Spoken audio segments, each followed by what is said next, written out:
সারাদিনের ঘরের একটা কাজ দেখতে গেলে আর অন্যান্য কাজগুলো ভালোভাবে করাও হচ্ছে না বা দেখাও হচ্ছে না। তো চলো আজকে তোমাদের সাথে শেয়ার করব কি এমন করতে গিয়ে বাকি কাজগুলো করতে পারলাম না।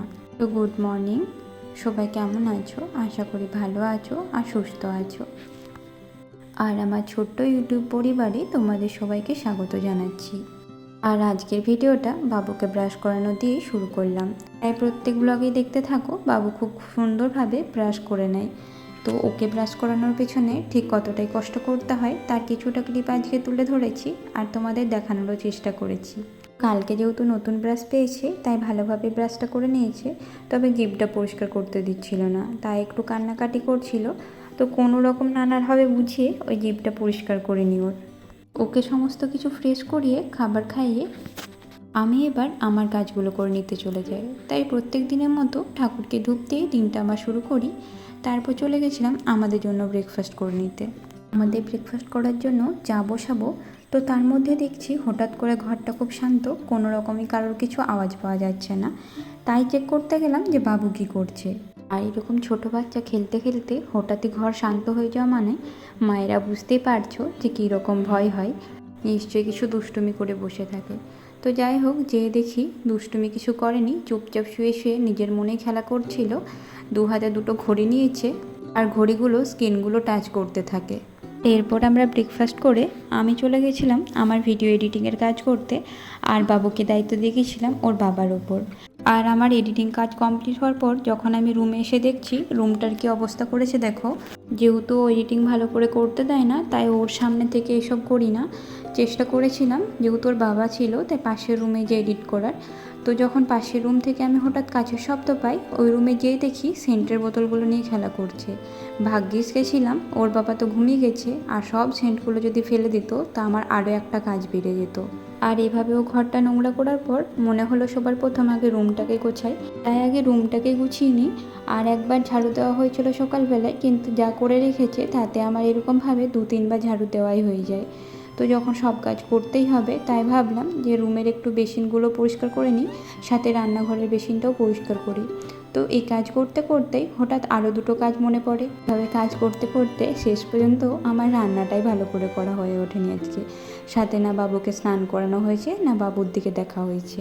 আর তাছাড়াও যখন ভাবি যে রুম পরিষ্কার করা ছাড়া বাড়ির বাকি যেসব এক্সট্রা কাজগুলো আছে সেগুলো করব, কিন্তু সেগুলো আর সময় হয়ে ওঠে না ওর বাবা থাকে না বলে।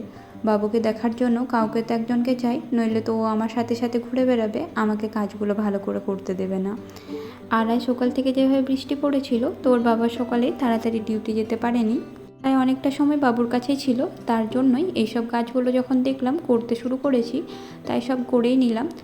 নিত্যদিনের কাজ ছাড়া ঘরের বাকি এক্সট্রা কাজ করতে গিয়ে খাবারটাই আজ তাড়াতাড়ি করা হয়নি। খাবার করতে অনেকটাই দেরি হয়ে গেছিলো। খাবার খেতে দেরি হলে যদিও আমাদের অসুবিধা নয়, শুধুমাত্র বাবুর কথা ভেবেই এটা চিন্তা লাগছিল যে সময় মতো ওকে খাবার খাওয়াতে পারবো কি না। আর যখন এসব কাজে লেগেছি চট করে রান্নাঘরের অন্য কিছু কাজও করতে পারছি না, কারণ শুধুমাত্র তোমাদেরকে তো বেসিন পরিষ্কার করানো দেখা হয়েছে, বাকি আর কোনো কিছু কাজ আমি ভিডিওতে নিতে পারিনি। যেমন বাবু যে বাথরুমটা ইউজ করে সেটা একটু নোংরা হয়েছিল, তো সেটাও পরিষ্কার করে দিয়েছিলাম। আর ওসব পরিষ্কার করে কি রান্নাঘরে রান্নাটা চাপাতে ইচ্ছা করে, যতক্ষণ না স্নান করব রান্নাও চাপাতে পারিনি। তাই এই সমস্ত কিছু কাজ করে স্নান করে তারপর রান্না চাপিয়েছিলাম, যার জন্য অনেকটাই দেরি হয়ে গেছিলো। সাথে বাবুকে স্নান করানো হয়নি, বাবুর দিকটা দেখাই হয়নি। তবে আমার মনে হয় একা একটা বাচ্চাকে নিয়ে যখন থাকি তখন একটা দিক পেতে গেলে আরেকটা দিকে একটু অ্যাডজাস্ট করে নিতেই হয়। যেমন আজকে ঘর দুয়ার পরিষ্কার করেছিলাম বলে রান্না সেরকম ঝামেলা করিনি, খুব কম সিম্পলভাবেই রান্না করে খাওয়ার চেষ্টা করেছিলাম। সকাল থেকে তো ভাবিনি যে আজকে এরকমভাবে আরও এক্সট্রা কাজ হয়ে যাবে। প্রথমে যেরকম আমি প্রত্যেক দিনের কাজ করি সেরকম করে রেখেছিলাম, আর আজ দেখো আরেকবার এসব পরিষ্কার করতে গিয়ে সব আমাকে দুবার করে করতে হচ্ছে। ঝাড়ুতে এমনিই আমি দিনে 3-4 বার দিই, আর মুছতেও হয়েছে আজকে 2-3 বার।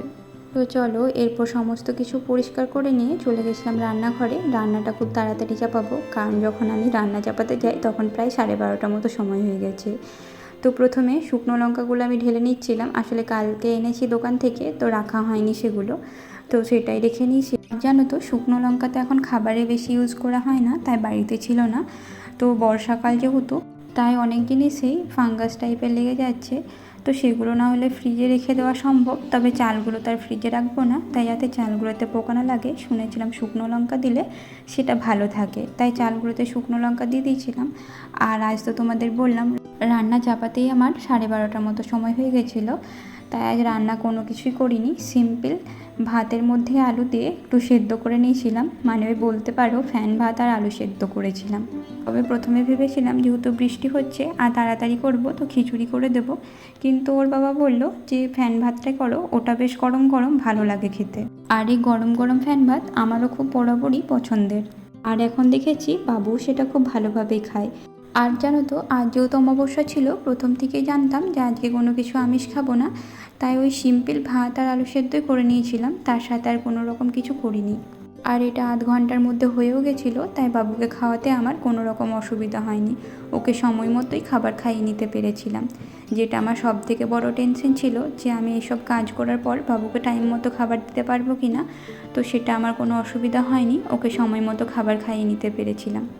আর একদিকে রান্না বসিয়ে আমি ছাদ থেকে জামা কাপড়গুলো আনতে চলে যাই, কারণ ঘরে একটাও নাইটি ছিল না, সব কটা ছাদে মেলা ছিল। আর এই বর্ষার ওয়েদারের জন্য কিছুতেই ভালোভাবে শুকোচ্ছে না তাড়াতাড়ি। তো সেগুলো আগে রেখে নিয়েছিলাম, পরে কোনো এক সময় গুছিয়ে নেব। আগে খাবার খাওয়া হয়ে যাক, কারণ অনেকটাই দেরি হয়ে গেছে আজকে। তো খাবার খেয়ে বাবুকে ঘুম পাড়িয়ে নিয়েছিলাম, তারপর আবার রান্নাঘরে সব কিছু ধোয়া মোছা করে রান্নাঘরটা পরিষ্কার করে নিয়েছিলাম। তারপর দেখি যখন বাবু ওঠেনি, বাবু এখনও পর্যন্ত ঘুমোচ্ছে, তাই আগে জামা কাপড়গুলো গুছিয়ে নিয়েছিলাম, কারণ অনেক জামা কাপড় ছিল। চলো জামা কাপড়গুলো সব গুছিয়ে নেব। এখন এই রুম ওই রুম করে 2 রুমে বারবার রাখতে যাওয়া অসুবিধা বলে স্টাডি টেবিলটা বের করে নিয়েছিলাম, যেখানে সব কিছু গুছিয়ে রাখি, পরে সব রুমগুলোতে যেখানে যা জিনিস রাখার সেগুলো রেখে দেবো।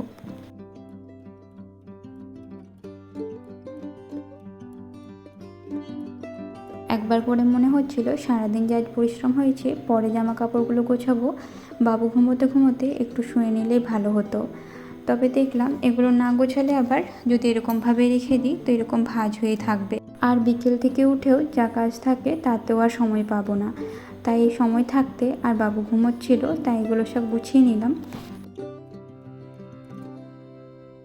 সমস্ত কিছু নিজের জায়গায় রেখে দিয়েছি, আর যেহেতু বাবু ঘুমোচ্ছে, খুব আস্তে আস্তে খুব শান্তভাবে কাজগুলো করে নিতে হয়, যাতে ও না উঠে যায়। আর দেখো এই জায়গাটা সকালবেলায় গুছিয়ে নিয়েছিলাম, অন্যবারে কাগজ দিয়ে তারপর গুছিয়ে রাখি, যেহেতু নিচগুলো একটু নোংরা থাকে। কিন্তু দেখছিলাম কাগজ দেওয়াতে ওর সুবিধা হচ্ছিল, কাগজটা টেনে নিয়ে সমস্ত কিছু জিনিস নিয়ে চলে আসছিল সামনের দিকে, যেগুলো হয়তো নাগাল পায় না সেগুলো। তাই এবার গুছিয়ে রাখলাম কোনো কিছু কাগজ ছাড়াই। এই সব কিছু করার পর একটু রেস্ট নিয়ে নিয়েছিলাম, তারপরে ও উঠে গেছিলো আর শুয়ে শুয়ে নিজের মনে খেলা করছিল। তারপর ওকে খাবার খাইয়ে চলে গেছিলাম আজকে যে জামা কাপড়গুলো কাচা হয়েছিল সেগুলোই মেলে নিতে। তো আজকের ভিডিওটা আমি এখানেই শেষ করলাম। ভিডিওগুলি কেমন লাগছে তোমাদের অবশ্যই জানিও। ভালো লাগলে লাইক, কমেন্ট, শেয়ার এবং সাবস্ক্রাইব করে পাশে থাকবে। টাটা।